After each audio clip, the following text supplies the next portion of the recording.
Hello दोस्तों, स्वागत है आप सभी का PCM live learning YouTube channel पर। दोस्तों, जैसा कि आप जानते हैं कि इससे प्रीवियस वीडियो में मैंने आपको क्लास 12 केमिस्ट्री के टॉप 20 डेफिनेशंस बताई थी, जो कि प्रीवियस ईयर्स में पूछी हुई थी और इस बार भी 2025 बोर्ड एग्जाम में पूछी जाएंगी।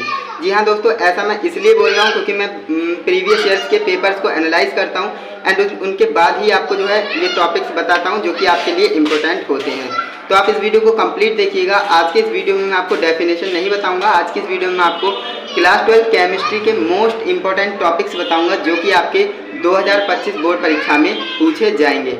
तो दोस्तों, वीडियो बहुत ज़्यादा इंपॉर्टेंट होने वाली है। अगर आप 2025 की बोर्ड परीक्षा देने वाले हो तो इस वीडियो को आप कंप्लीट ज़रूर देखिएगा, जिससे कि आप जो है इंपॉर्टेंट टॉपिक्स को पहले तैयार कर लें। क्योंकि दोस्तों, अब आपके पास इतना टाइम नहीं है कि आप जो है पूरा सिलेबस कंप्लीट करें। आपके पास लगभग 4 से 5 महीने ही हैं, देन इसके बाद जो है आपका बोर्ड एग्जाम पास आ जाएगा। तो इसके लिए आपको करना क्या है, सबसे पहले आपको जो है इंपॉर्टेंट टॉपिक्स को कवर करना है। इंपॉर्टेंट टॉपिक्स को अगर आप कवर कर लेते हो तो आपके अंदर कॉन्फिडेंस आ जाएगा कि हाँ, हमारा जो टारगेट है हम कंप्लीट कर पाएंगे, 90 या 95 प्लस अचीव कर पाएंगे। तो दोस्तों, चलिए बिना टाइम वेस्ट के वीडियो शुरू करते हैं। उससे पहले चैनल पे नए हैं तो चैनल को सब्सक्राइब कर लेना, क्योंकि इस चैनल पर आपको इसी तरह से इंपॉर्टेंट टॉपिक्स बताए जाते हैं जो कि आपके बोर्ड एग्जाम में पूछे जाते हैं। दोस्तों, आपकी जानकारी के लिए बता दूं, ये जो टॉपिक्स मैं आपको बताने वाला हूँ ये आपके बोर्ड परीक्षा में ही नहीं बल्कि आपके प्री बोर्ड एग्जाम में भी आपको देखने को मिलने वाले हैं। यकीन ना हो तो आप जब प्री बोर्ड एग्जाम देकर आएंगे तो उसके बाद आप मुझे कमेंट करके बताइएगा कि इसमें से आपके कितने टॉपिक्स फंसे हैं और कितने नहीं फंसे हैं। तो चलिए दोस्तों, बिना टाइम वेस्ट के वीडियो शुरू करते हैं। तो दोस्तों, हमारा जो पहला टॉपिक है वो है मोलरता। मोलरता आप जानते हैं कितना इंपॉर्टेंट टॉपिक है मोलरता, जिससे जो है काफ़ी सारे क्वेश्चन प्रीवियस ईयर्स में भी आए हैं और इस बार भी पूछे जाएंगे। मोलरता और मोलरता एक ऐसे टॉपिक हैं जो कि परिभाषा के थ्रू पूछ लेता है। कभी कभी आपको फॉर्मूले डायरेक्ट दे देगा और वहाँ से पूछ लेगा, है ना। तो ये आप दोनों तैयार कर लीजिएगा। एंड इसके बाद जो हमारा थर्ड नंबर टॉपिक है मोल प्रभाज, और इसी को मोल अंश के नाम से पूछा जाता है और इसे इंग्लिश में मोल फ्रैक्शन कहते हैं। ओके, आप याद रखेंगे क्योंकि ये जो है प्रीवियस ईयर्स में ही पूछा हुआ है, तो इसलिए ये आपके लिए इंपॉर्टेंट हो जाता है, इसलिए इस पर इंपॉर्टेंट का टैग लगाइएगा। एंड इसके बाद हमारा फोर्थ नंबर टॉपिक है वाष्प दाब में आपेक्षिक अवनमन, है ना। वाष्प दाब में आपेक्षिक अवनमन, ये आपको तैयार कर लेना है और ये जो है विलेन के अणुसंख्य गुणधर्म में से है, तो इसे आप तैयार कर लीजिएगा। और हो सके आप विलेन के अणुसंख्य गुणधर्म सभी कंप्लीट कर लीजिएगा, क्योंकि जो है विलेन के अणुसंख्य गुणधर्म पूछे जाते हैं। और इसके बाद जो हमारा नेक्स्ट टॉपिक है वो है राउल्ट का नियम, है ना। आप जानते हैं राउल्ट का नियम कितना इंपॉर्टेंट है, ये मुझे बताने की ज़रूरत बिल्कुल भी नहीं है। तो आप इसे जो है स्टार मार्क जरूर कीजिएगा एंड इसे आप अच्छे से तैयार कीजिएगा, जिससे कि आप इसे लिख पाएँ।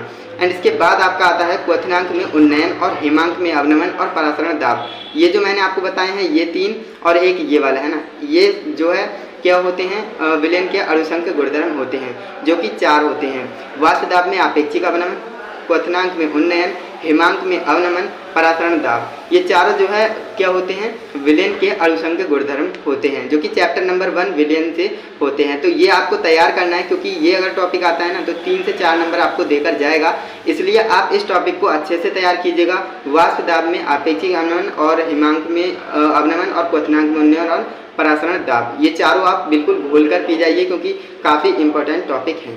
एंड इसके बाद आगे बढ़ते हैं तो आगे आप देखेंगे जो आपका 9th नंबर टॉपिक है वांट हाफ गुणांक, है ना। वांट हाफ गुणांक जो कि पहले चैप्टर से ही है और काफ़ी इंपॉर्टेंट है। वांट हाफ गुणांक, है ना, वांट कोफिशिएंट, तो आप याद रखेंगे, ये काफ़ी इंपॉर्टेंट है, इसे आप स्टार मार्क जरूर कीजिएगा, ये इस बार पूछा जा सकता है। एंड इसके बाद आता है हेनरी का नियम, है ना। हेनरी और राउल्ट का नियम एक ऐसा टॉपिक है जो कि काफ़ी इंपॉर्टेंट है, इसे बताने की ज़रूरत नहीं, तो इसे तो आप तैयार कर ही लेना। ओके, एंड इसके बाद आता है मोलर चालकता, है ना। यहाँ पर आप देखेंगे जो आपके 10 टॉपिक है वो मैंने पहले चैप्टर से ही जो है छाटे हैं। ऐसा क्यों, क्योंकि देखिए फर्स्ट चैप्टर जो आपका है ना विलेन, वो काफ़ी ज़्यादा नंबर का वेटेज रखता है और उसमें जो है न्यूमेरिकल बनने के भी काफ़ी ज़्यादा चांसेस होते हैं, इसलिए मैंने उसमें जो है 10 टॉपिक्स को लिखा है और इन 10 टॉपिक्स में से 100% 2 से 3 टॉपिक आपको अपने बोर्ड एग्जाम में देखने को मिलने वाले हैं, तो इसलिए आप इस चैप्टर को तो अच्छे से तैयार करिएगा।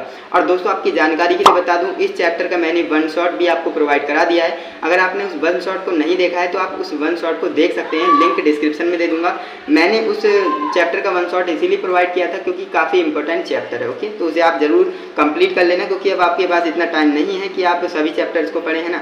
अब आप इंपॉर्टेंट टॉपिक्स पर नज़र डालिए। ओके, एंड इसके बाद आता है मोलर चालकता, है ना। मोलर चालकता और तुल्यांकी चालकता और ये कोलराउस का नियम, है ना, ये काफ़ी इंपॉर्टेंट टॉपिक होते हैं, तो इन्हें आप ट्रिपल स्टार नहीं 5 स्टार लगाइए, क्योंकि ये काफ़ी इंपॉर्टेंट टॉपिक हो जाते हैं। ओके, जो मैं ज़्यादा इंपॉर्टेंट बता रहा हूँ ना उन्हें तो आप ज़रूर तैयार कीजिएगा। हालांकि मैं आज की इस वीडियो में आपको 75 टॉप के जो इंपॉर्टेंट क्वेश्चंस हैं, इंपॉर्टेंट टॉपिक्स हैं, वो आपको बता रहा हूँ। लेकिन एक होता है बहुत ज़्यादा इंपॉर्टेंट, है ना, वो भी मैं आपको बताते हुए चल रहा हूँ। जैसे कि 5 स्टार का मतलब होता है बहुत ही ज़्यादा इंपॉर्टेंट, है ना, तो आप समझ सकते हैं जो ज़्यादा इंपॉर्टेंट है वो भी मैं आपको बताते हुए चल रहा हूँ। एंड इसके बाद जो हमारा नेक्स्ट टॉपिक है जो कि है फैराडे का विद्युत अपघटन नियम, है ना। फैराडे का नियम जो आपको याद होना चाहिए, जो कि आपकी केमिस्ट्री में है, फिजिक्स में भी है लेकिन केमिस्ट्री में अलग है, तो आपको याद रखना है फैराडे का विद्युत अपघटन का नियम। ओके, एंड इसके बाद आता है मानक इलेक्ट्रोड विभव। मानक इलेक्ट्रोड विभव आपको याद रखना है, ये काफ़ी इंपॉर्टेंट है। इसे ई नोट से डिनोट करते हैं, मानक इलेक्ट्रोड विभव, इसे आपको याद रखना है। एंड इसके बाद जो हमारा नेक्स्ट है नर्स्ट समीकरण, है ना। नर्स्ट समीकरण भी काफ़ी इंपॉर्टेंट है, इस पर आप ट्रिपल स्टार लगाइएगा, क्योंकि ये भी प्रीवियस ईयर्स में पूछी हुई है, तो इस बार भी जरूर पूछी जाएगी। क्योंकि आप जानते हैं 7 सेट बनते हैं और 7 सेट में क्वेश्चन रिपीट होते हैं। ऐसा बिल्कुल भी नहीं हो सकता कि हर सेट में अलग अलग डिफरेंट क्वेश्चन दे दें, एक ना एक सेट में जरूर क्वेश्चन रिपीट हो जाते हैं। तो इसलिए आप याद रखेंगे जो प्रीवियस ईयर्स में आया है ना, उस क्वेश्चन को आपको पूरा सेट लगाना है और अच्छे से तैयार करना है प्रीवियस सेट को, है ना, क्योंकि उसमें से भी क्वेश्चन रिपीट होते हैं, चाहे वो 5 नंबर के हों चाहे 10 नंबर के हों। ओके, एंड इसके बाद जो है 17 नंबर आप देख सकते हैं सीसा संचायक सेल, ये भी काफ़ी इंपॉर्टेंट टॉपिक हो जाता है। सीसा संचायक सेल और ईंधन सेल, ये दोनों सेलों को आपको तैयार कर लेना है। ओके, सीसा संचायक सेल और ईंधन सेल, ये दोनों काफ़ी इंपॉर्टेंट हैं, इन पर आपको डबल स्टार लगाना है एंड इनको आपको याद करना है। एंड इसके बाद आगे बढ़ते हैं, तो आगे देखते हैं क्या है। यहाँ पर आपको दिखता नहीं होगा, देखिए सीसा संचायक सेल और ईंधन सेल, ये काफ़ी इंपॉर्टेंट टॉपिक है, तो इन्हें आपको जरूर तैयार करना है। आगे बढ़ते हैं, यहाँ पर आपका 19 नंबर टॉपिक है संचारण, है ना। संचारण से आप क्या समझते हैं, संचारण को स्पष्ट करना के लिए आ सकता है, तो इस संचारण की आपको पूरी जानकारी होनी चाहिए। एंड इसके बाद है अभिक्रिया की दर या वेग, है ना। अभिक्रिया की दर या वेग आपको पता होना चाहिए, इस पर भी आप डबल स्टार लगाइएगा, क्योंकि प्रीवियस ईयर्स में पूछा हुआ है, तो 100% इस बार भी पूछा जाएगा। तो फ्रेंड्स यहाँ पर आपको ध्यान देना है, शून्य कोटि की अभिक्रिया के लिए वेग स्थिरांक का व्यंजक और प्रथम कोटि की अभिक्रिया के लिए वेग स्थिरांक का व्यंजक, तो आपको ये दोनों व्यंजकों को तैयार करना है, यानी ये डेरिवेशन ही होते हैं, ये दोनों क्या हैं, डेरिवेशन है। और आप समझते हैं डेरिवेशन काफ़ी इंपॉर्टेंट हो जाती हैं, और आपकी केमिस्ट्री में क्लास 12 केमिस्ट्री में ज़्यादा डेरिवेशन भी नहीं है, जो आपका केमिकल काइनेटिक्स चैप्टर है उसमें ही लगभग 4 से 5 डेरिवेशन है, उसके बाद कुछ भी नहीं है ना।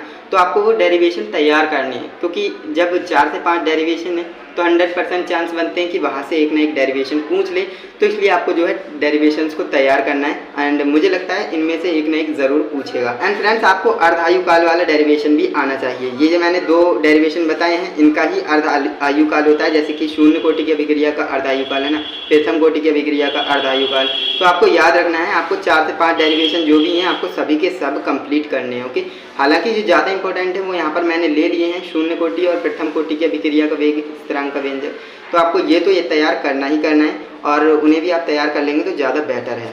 एंड इसके बाद देखिए यहाँ पर हमारा जो है अभिक्रिया की कोटि एवं आणविकता में अंतर, यानी जो अभिक्रिया की कोटि होती है और अभिक्रिया की जो आणविकता होती है, इन दोनों में आपको डिफरेंट क्रिएट करना आना चाहिए, दोनों में अंतर आपको पता होना चाहिए। और अंतर में आपको 4 से 5 पॉइंट ही लिखना होता है, 4 से 5 पॉइंट आप लिखेंगे एंड आपका काम हो जाएगा।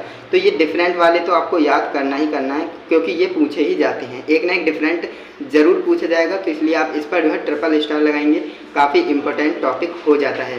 एंड इसके बाद जो हमारा 24 नंबर टॉपिक है वो हमसे कह रहा है कि संक्रमण तत्व और उनके लक्षण, है ना। ट्रांजिटिव एलिमेंट्स के बारे में आपको पता होना चाहिए, संक्रमण तत्व और उनके लक्षण दोनों आपको पता होने चाहिए, कैसे पहचान करते हैं और उनके लक्षण क्या होते हैं ना, वो सारा कुछ आपको जानकारी होनी चाहिए, तो ये आप याद रखेंगे। एंड इसके बाद आता है आंतरिक संक्रमण तत्व तथा उनके लक्षण। देखिए संक्रमण तत्व और उनके लक्षण भी आपको तैयार करने, और आंतरिक संक्रमण तत्व और उनके लक्षण आपको याद करने हैं। ये दोनों टॉपिक काफ़ी इंपॉर्टेंट हो जाते हैं, इन्हें आपको याद रखना है। संक्रमण तत्व हम डी ब्लॉक को कहते हैं, आंतरिक संक्रमण तत्व हम एफ ब्लॉक को कहते हैं। तो इनर ट्रांजिटिव एलिमेंट्स, है ना, तो आप याद रखेंगे, आपको आंतरिक संक्रमण तत्व और उनके लक्षण भी याद करने हैं और संक्रमण तत्व और उनके लक्षण भी तैयार करने हैं, क्योंकि इन दोनों में से एक ना एक ज़रूर पूछा जाएगा, ये बात आप ध्यान रखेंगे। तो चलिए दोस्तों, अभी तक तो हमने टॉप 25 टॉपिक्स को कवर किया है। जो कि आपकी क्लास 12 केमिस्ट्री के इंपॉर्टेंट टॉपिक हैं। ओके, इन्हें आप ज़रूर तैयार कीजिएगा और अगर आपने स्क्रीनशॉट नहीं लिया है तो ले सकते हैं, अदरवाइज आपको पता ही है मैं आपको सारे के सारे जो नोट्स होते हैं या फिर कोई PDF होती है वो मैं आपको टेलीग्राम चैनल पर प्रोवाइड कराता हूँ। तो टेलीग्राम चैनल को आप ज़रूर सब्सक्राइब कीजिए, क्योंकि वहाँ पर आपको जो है सभी PDF वहाँ पर मैं प्रोवाइड कराते रहता हूँ। तो चलिए दोस्तों, अभी तक हमने 25 इंपॉर्टेंट टॉपिक्स के बारे में पढ़ लिया है, तो चलिए अब हम 26 नंबर टॉपिक पर चलते हैं, देखते हैं कौन सा इंपॉर्टेंट टॉपिक है।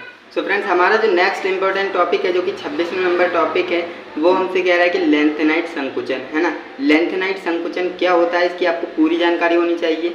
ये आपसे इस बार पूछा जा सकता है, क्योंकि प्रीवियस ईयर्स में ये नहीं आया है, लेकिन इस बार ये आ सकता है। तो आप याद रखेंगे लेंथेनाइट संकुचन क्या होता है, वो आपको पता होना चाहिए। एंड इसके बाद जो हमारा 27 नंबर टॉपिक है लिगेंड तथा लिगेंड के प्रकार, है ना। ये काफ़ी इंपॉर्टेंट है, इस पर आपको डबल स्टार लगाना है। लिगेंड क्या होता है और लिगेंड के कितने प्रकार होते हैं वो आपको पता होना चाहिए। फ्रेंड्स, जैसा कि आप जानते हैं लिगेंड के कई आधार पर जो है प्रकार को वर्गीकृत किया गया है, तो आपको पूरी जानकारी होनी चाहिए लिगेंड क्या होता है और लिगेंड के प्रकार क्या होते हैं। एंड इसके बाद जो हमारा नेक्स्ट है 28 नंबर टॉपिक संयोजकता का वर्णन सिद्धांत, है ना।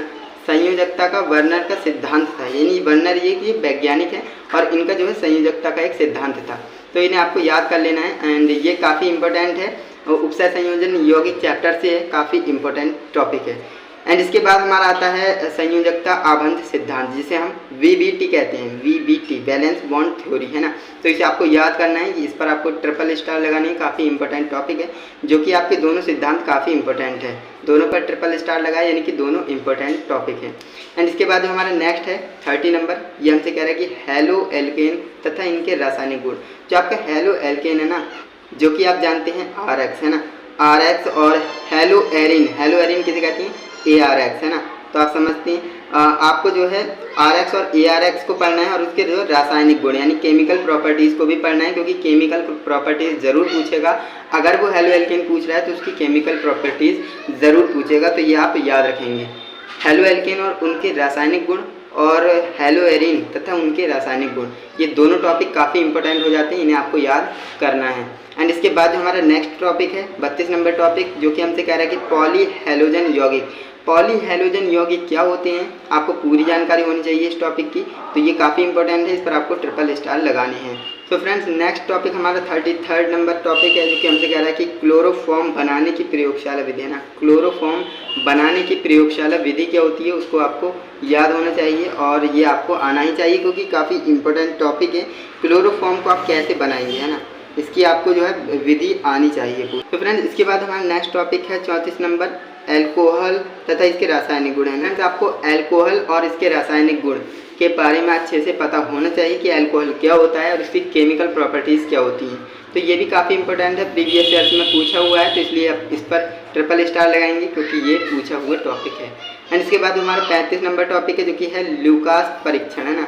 लेकास लिखा है, ये लूकास परीक्षण होता है। ओके, ल्यूकास परीक्षण ये काफ़ी इंपॉर्टेंट है, इस पर आपको ट्रिपल स्टार लगाना है, क्योंकि लूकास परीक्षण पूछा जाता है और इस बार भी पूछा जा सकता है। एंड इसके बाद नेक्स्ट हमारा टॉपिक है 36 नंबर टॉपिक, जो कि है फिनॉल तथा इसके रासायनिक गुण। फिनॉल क्या होता है और इसके रासायनिक गुण यानी केमिकल प्रॉपर्टीज़ क्या होती हैं वो आपको पता होनी चाहिए, ये आप ध्यान रखेंगे। एंड इसके बाद हमारा नेक्स्ट टॉपिक है फिनॉल और इसके बनाने की जो प्रयोगशाला विधि है ना, इसको भी आपको याद करना है। फिनॉल तो पढ़ेंगे ही और इसके रासायनिक गुण भी पढ़ेंगे, लेकिन फिनॉल बनाने की प्रयोगशाला विधि भी आपको आनी चाहिए।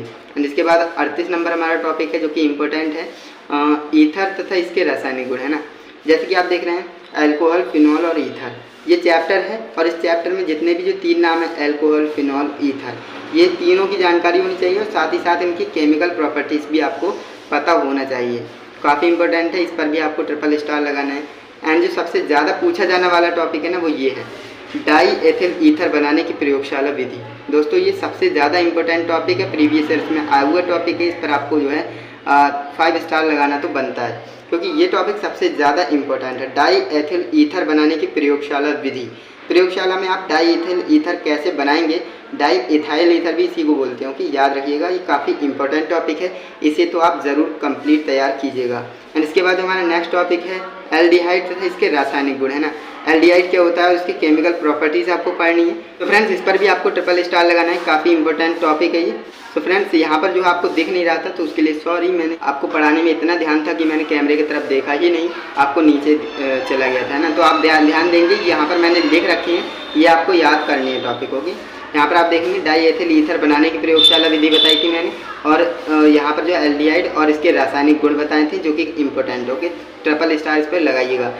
एंड इसके बाद आगे बढ़ते हैं, तो यहाँ पर आप देखेंगे फॉर्मल्डिहाइड बनाने की प्रयोगशाला विधि भी आपसे पूछी जा रही है और बेंजल्डिहाइड बनाने की प्रयोगशाला विधि आपसे पूछी जा रही है। तो ये दोनों भी काफ़ी ज़्यादा इंपॉर्टेंट टॉपिक हैं, तो इस पर आप इंपॉर्टेंट ज़रूर लिखिएगा। एंड इसके बाद आता है कीटोन पर। कीटोन और इसके रासायनिक गुण आपको पता होने चाहिए, एसीटोन बनाने की आपको विधि भी पता होनी चाहिए, तो ये भी काफ़ी इंपॉर्टेंट टॉपिक है, आपको इस पर ट्रिपल स्टार लगाना है।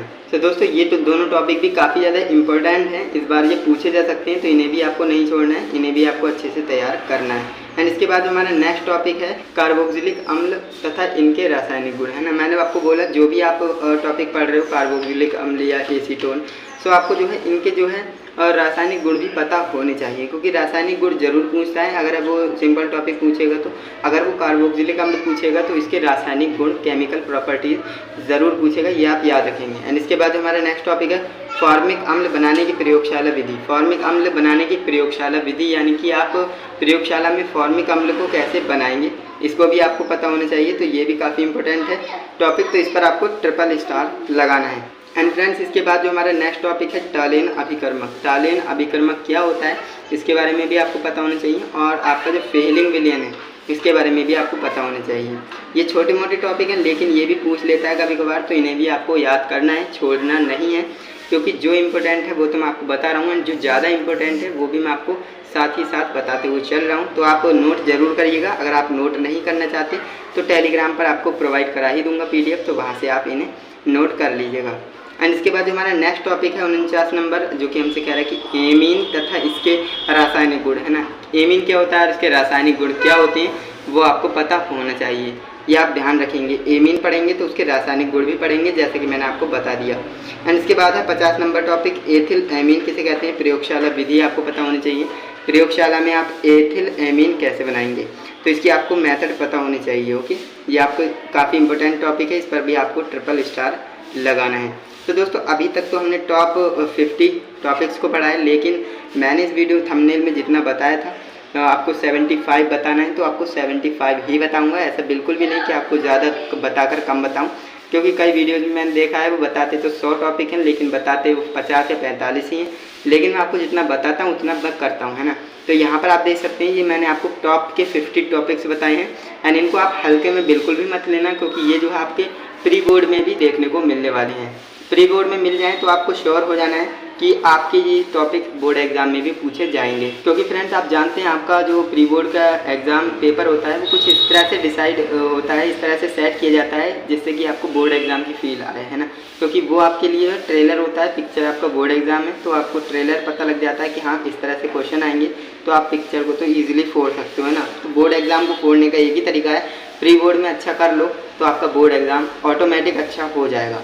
अगर आपके प्री बोर्ड में ही आपका टारगेट कंप्लीट हो रहा है तो आपको जो कॉन्फिडेंस हो जाना है, और ओवर कॉन्फिडेंस बिल्कुल नहीं होना है, आपको जो है कॉन्फिडेंशियल रहना है कि आपको जो है ये टारगेट कंप्लीट हो जाएगा और आपको अच्छे से तैयारी करना है। ऐसा बिल्कुल भी नहीं करना है कि हमारे प्री बोर्ड में इतने आ गए तो ऑब्वियसली आ जाएंगे, तो आपको जो है तैयारी में कमी बिल्कुल भी नहीं करनी है ना। तैयारी आपकी ज़ोरदार होनी चाहिए जिससे कि आप अपने बोर्ड एग्ज़ाम 2025 को फोड़ सकें। तो दोस्तों ये अभी मैंने आपको 50 टॉपिक्स बताए हैं, आपने अभी तक वीडियो को लाइक नहीं किया है तो दोस्तों वीडियो को लाइक करो, क्योंकि आपके लिए टॉपिक ढूंढना काफ़ी ज़्यादा डिफ़िकल्ट होता है हमारे लिए।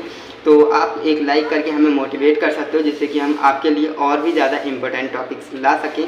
तो वीडियो को लाइक करिएगा एंड चैनल पे सब्सक्राइब कर लेना चैनल को, जिससे कि आने वाली वीडियोस आपको मिलती रहें। तो चलिए दोस्तों नेक्स्ट टॉपिक्स को देख लेते हैं। तो दोस्तों जैसे कि आप जानते हैं अभी तक मैंने आपको टॉप 50 टॉपिक्स बताए हैं, एंड इसके बाद जो हमारा 51 नंबर यानी 51 नंबर टॉपिक है जो कि है कार्बोहाइड्रेट तथा इसका वर्गीकरण, है ना। जैसा कि आप जानते हैं कार्बोहाइड्रेट क्या होता है और उसके वर्गीकरण भी होते हैं ना। तो आपको करना क्या है, कार्बोहाइड्रेट तो पढ़ना है, कार्बोहाइड्रेट पढ़ेंगे एंड उसके साथ आप इसका जो है वर्गीकरण भी पढ़ेंगे, क्योंकि ये भी कभी कभार पूछ लेता है। एंड इसके बाद जो है मौलिक परीक्षण, ये भी काफ़ी इंपॉर्टेंट टॉपिक है। मौलिक परीक्षण क्या होता है ये आपको तैयार करना है, इस पर डबल स्टार लगाइएगा। ज़्यादा नहीं पूछा जाता लेकिन इस बार हो सकता है पूछ ले, है ना। एंड इसके बाद आते हैं 53 नंबर टॉपिक पर, ग्लूकोज और ग्लूकोज के रासायनिक गुण। देखिए ग्लूकोज एक ऐसा टॉपिक है जो कि मुझे लगता है कि इस बार 100% पूछा जाएगा, मैं तो पूरा का पूरा श्योर हूँ। लेकिन अब आपको करना क्या है, इसे तैयार कर लेना है, क्योंकि जब आप प्रीवियस ईयर्स के पेपर्स को एनालाइज करते हो तो आपको पता लग जाता है कि कौन सा क्वेश्चन जो है पूछ लिया जा सकता है ना। तो आप जब प्रीवियस ईयर्स के पेपर्स को लगाएंगे ना तो आपको लगेगा कि हाँ ग्लूकोज जो है काफ़ी इंपॉर्टेंट टॉपिक है, प्रीवियस ईयर्स में पूछा हुआ है, तो 100% इस बार पूछा जाएगा, है ना। तो इसलिए आप इसे भी तैयार करिएगा। एंड इसके बाद आते हैं फ्रक्टोज, सुक्रोज, ये जो है काफ़ी इंपॉर्टेंट टॉपिक हैं दोनों, तो इन पर आप नॉर्मली इंपॉर्टेंट लिखिएगा, इनकी जो है डेफिनेशन पूछेंगे और छोटे मोटे क्वेश्चंस पूछेंगे। एंड इसके बाद आते हैं यहाँ पर 56 नंबर टॉपिक पर, जो कि है एमिनो अम्ल क्या होता है। तो इसके बारे में भी आपको पढ़ लेना है, जानकारी आपको होनी चाहिए, क्योंकि एमिनो अम्ल भी कभी कभार पूछ लेते हैं। एंड इसके बाद हम आते हैं नेक्स्ट टॉपिक पर, जो कि है यहाँ पर 57 नंबर टॉपिक, जो कि हमसे कह रहा है कि प्रोटीन और इसके महत्व और कार्य, है ना। प्रोटीन का क्या कार्य है, इसके क्या महत्व हैं और प्रोटीन होता क्या है, ये आपको पता होना चाहिए। ओके। एंड इसके बाद एंजाइम पूछेगा और हार्मोन पूछेगा, ये दोनों भी काफ़ी इंपॉर्टेंट टॉपिक हैं, इन पर भी आप ट्रिपल स्टार जरूर लगाइएगा। ओके, एंजाइम और हार्मोन ये जरूर पूछेगा, मुझे ऐसा लगता है। एंड इसके बाद हम नेक्स्ट टॉपिक पर आते हैं। नेक्स्ट टॉपिक हमारा है विटामिन और उनके स्रोत क्या होते हैं एवं इनकी कमी से उत्पन्न होने वाले रोग भी आपको पता होने चाहिए।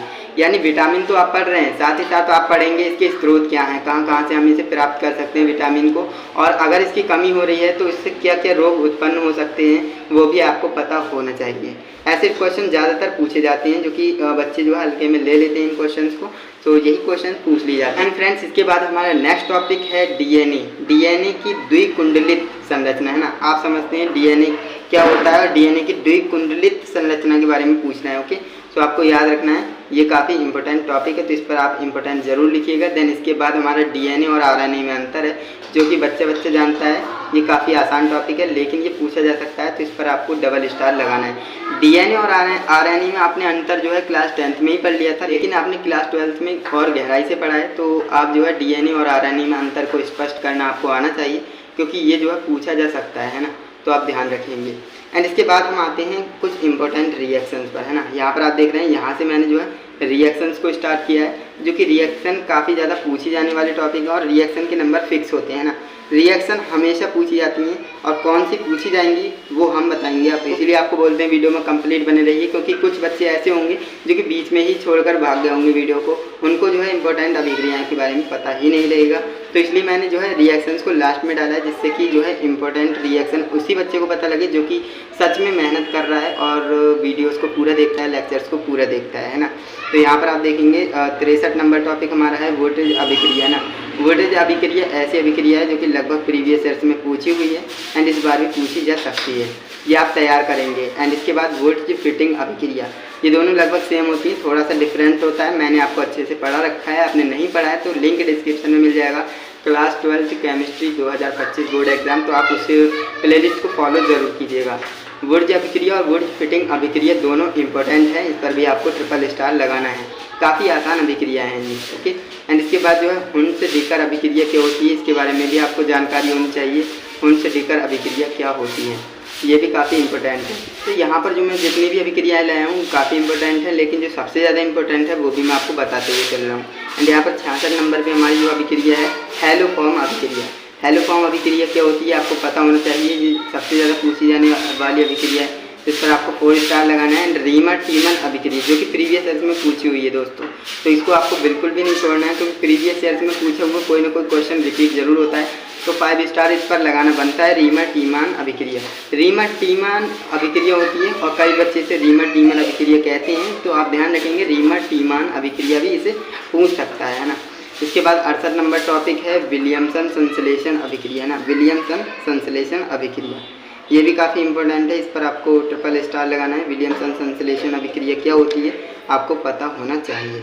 एंड इसके बाद है कोल्बे स्मिट अभिक्रिया, है ना, कोल्बे स्मिट अभिक्रिया और एक होती है स्मिट अभिक्रिया, है ना, दोनों ही इंपॉर्टेंट हैं। तो आपको कोल्बे स्मिट अभिक्रिया को भी तैयार करना है, ये भी काफ़ी इंपॉर्टेंट है। एंड इसके बाद है एल्डोल संघलन, ये भी जो आपकी एक रिएक्शन ही होती है, तो इसे भी आपको याद करना है, ये भी काफ़ी ज़्यादा इंपॉर्टेंट है।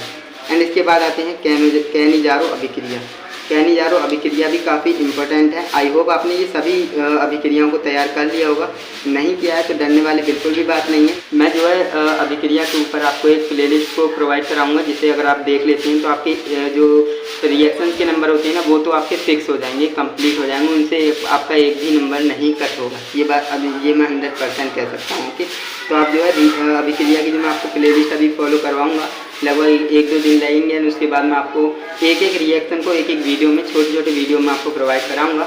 उन वीडियोस को देख करके आप सभी अभिक्रियाओं को कंप्लीट कर सकते हैं, पढ़ सकते हैं। एंड इसके बाद हमारा नेक्स्ट है कैनिजारो अभिक्रिया, हमने पढ़ लिया। एंड इसके बाद है क्लीमेंसन अपचयन, है ना, क्लीमेंसन अपचयन क्या होता है इसके बारे में आपको जानकारी होनी चाहिए। ये ज़्यादा नहीं पूछी जाती, लेकिन इस बार मुझे लगता है कि ये पूछ लेगा। एंड इसके बाद जो है नेक्स्ट है 73 नंबर पे टॉपिक है कार्बिल एमीन अभिक्रिया, जो कि रिएक्शन है कार्बिल एमीन अभिक्रिया क्या होती है आपने पढ़ रखा होगा। एंड इसे भी आप तैयार कर लेना अच्छे से, बिल्कुल, है ना। एंड इसके बाद है हॉफमैन ब्रोमेमाइड अभिक्रिया, हॉफमैन ब्रोमेमाइड अभिक्रिया, ये भी काफ़ी ज़्यादा इंपॉर्टेंट है, तो इसे आप तैयार करिएगा। एंड इसके बाद देखिए मैंने आपको बताया था कोल्बे स्मिट और स्मिट अभिक्रिया, है ना, दोनों इंपॉर्टेंट होती हैं। तो मैंने आपको बताया था स्मिट अभिक्रिया को भी आपको तैयार करना है, क्योंकि ये पूछी जाएगी इस बार, क्योंकि प्रीवियस ईयर में पूछी हुई है स्मिट अभिक्रिया, तो इस बार भी पूछ सकते हैं। तो दोस्तों यहाँ पर आप देखेंगे मैंने आपको टॉप 75, है ना, टॉप 75 टॉपिक्स को बताया है इस वीडियो में। एंड अगर आपने अभी तक वीडियो को लाइक नहीं किया है तो आप महाकंजूस हो, आप वीडियो को लाइक करिएगा, क्योंकि टॉपिक्स को ढूंढने में काफ़ी ज़्यादा मेहनत लगती है और आपका एक लाइक हमें और ज़्यादा मोटिवेट करता है कि हम ऐसे ही वीडियोस बनाएं, ऐसे ही आपको इंपॉर्टेंट टॉपिक बताएं। तो यहाँ पर आप देखिए मैंने आपको टॉप 75 टॉपिक्स को बताया है। एंड अगर आपको सच में वीडियो अच्छी लगी ना, तो वीडियो को लाइक करके चैनल को तो सब्सक्राइब करिएगा ही, और साथ ही में बेल आइकन को भी ऑल पर सेलेक्ट करिएगा, जिससे कि आने वाली वीडियोस की नोटिफिकेशन आपको टाइम टू टाइम मिलती रहे। एंड फ्रेंड्स ये वीडियो आप अपने दोस्तों को भी शेयर करिएगा, जिससे कि उन्हें भी इंपॉर्टेंट टॉपिक पता लग सके एंड उनका जो भी टारगेट है वो भी कंप्लीट हो सके। क्योंकि दोस्तों आप जानते हैं ज्ञान बांटने से बढ़ता है। एंड अगर आप चाहते हैं कि आपका दोस्त भी अच्छा स्कोर कर पाए, तो उसके लिए आप ये वीडियो ज़रूर शेयर कीजिएगा। एंड फ्रेंड्स वीडियो से रिलेटेड कोई डाउट या फिर कोई क्वेरी आपके दिमाग में हो तो आप हमें कमेंट में पूछ सकते हो, आपके हर कमेंट का आंसर दिया जाएगा, तो आप हमें कमेंट ज़रूर कीजिएगा। एंड फ्रेंड्स जैसा कि मैंने आपको बताया ये वीडियो आपके लिए बहुत ज़्यादा इंपॉर्टेंट थी, तो आप इस वीडियो को तो कंप्लीट देख लिए हैं, लेकिन आपको ये पर्चा मैं आपको कहाँ पर देने वाला हूँ, जैसा कि मैंने आपको बताया टेलीग्राम आपको जो है ज्वाइन कर लेना है, क्योंकि टेलीग्राम पर मैं आपको ये तीनों पर्चे प्रोवाइड कराऊंगा। यहाँ पर आप देख सकते हैं 3 पर्चे का मतलब है, यहाँ पर देख सकते हैं एक पर्चे पर 1 से लेकर 25 तक क्वेश्चन है एंड टॉपिक्स हैं सॉरी। एंड दूसरे पर्चे पर 26 से लेकर 50 तक हैं, तीसरे पर्चे पर 51 से लेकर 75 तक है।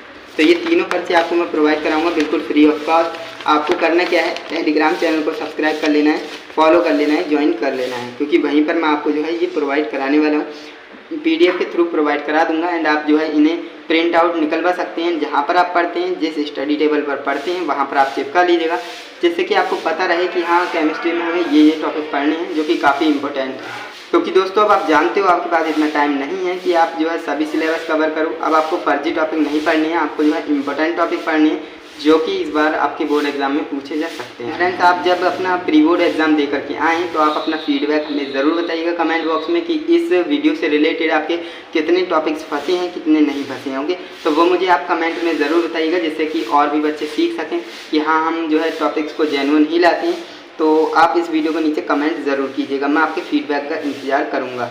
चलिए दोस्तों आज के लिए बस इतना ही। एंड आपके लिए प्री बोर्ड और बोर्ड एग्जाम के लिए बेस्ट ऑफ लक, अच्छे से तैयारी करिए एंड अच्छे से बोर्ड एग्जाम को फोड़ दीजिए। तो चलिए दोस्तों आप मिलते हैं नेक्स्ट इंटरेस्टिंग इन्फॉर्मेटिव वीडियो के साथ, तब तक के लिए जय हिंद, वंदे मातरम।